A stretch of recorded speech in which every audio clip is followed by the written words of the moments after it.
Hello friends, मेरा नाम अमन है और आज मैं एक कहानी सुनाने जा रहा हूँ। उस कहानी का टाइटल है ब्रेस्ट टैक्स। इतिहास का एक ऐसा भी टाइम रहा है जब महिलाओं को अपने स्तनों को ढकने के लिए एक विशेष प्रकार का टैक्स देना पड़ता था।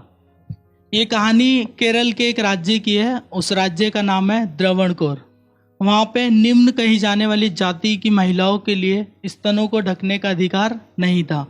उनको अपने स्तनों को ढकने के लिए एक विशेष प्रकार का टैक्स देना पड़ता था और ये टैक्स ऐसे ही उनकी ब्रेस्ट का साइज़ देखकर लिया जाता था। अगर आपकी ब्रेस्ट का साइज़ बड़ा है तो आपको ज़्यादा टैक्स देना पड़ता था, अगर वो छोटा है तो आपको कम टैक्स देना पड़ता था। ये वहाँ का एक नियम था। उस टाइम पे ये नियम भी था कि महिलाएं अपने स्तनों को ढक के पब्लिक प्लेस में नहीं जा सकती। अगर वो उसको ढकना चाहती है तो उनको एक टैक्स देना पड़ता था और उस टैक्स का नाम था ब्रेस्ट टैक्स। लेकिन कहानी शुरू होती है एक महिला के साथ जिसका नाम है नंगेली। नंगेली एक महिला है जो इस टैक्स का विरोध करती है। जब टैक्स ऑफिसर्स उससे टैक्स मांगने के लिए आते हैं तो वो कहती है मैं अपने स्तनों को ढककर चलूंगी और मैं इसके लिए कोई भी टैक्स नहीं दूंगी। लेकिन इससे राजा से लेके शासक तक सभी बहुत नाराज हो जाते हैं कि हमारे द्वारा बनाए गए नियमों का इस तरह से कौन विरोध कर सकता है। वह उसको बहुत समझाते हैं अगर आप टैक्स नहीं दोगी तो आपको अपने स्तनों को पब्लिक प्लेस में खुला करके चलना पड़ेगा, आप उनको ढक नहीं सकती। इसका वो बहुत विरोध करती है, लेकिन टैक्स ऑफिसर्स उसके घर पर आ जाते हैं और जैसे ही वो उसके घर पर आते हैं तो उससे टैक्स मांगने लगते हैं।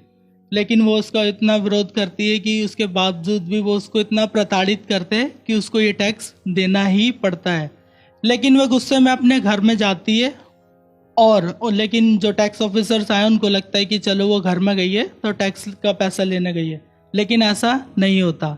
जब वह घर से बाहर आती है तो बाकी लोग देखकर उसको और टैक्स ऑफिसर्स उसको देखकर बहुत दंग रह जाते हैं।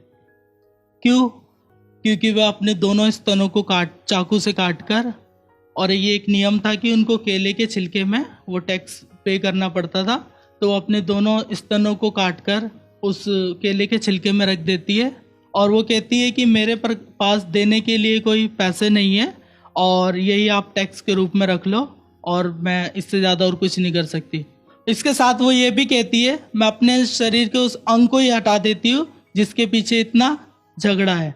और कुछ समय बाद उसका खून इतना बहता है कि उसी दौरान उसकी मौत हो जाती है।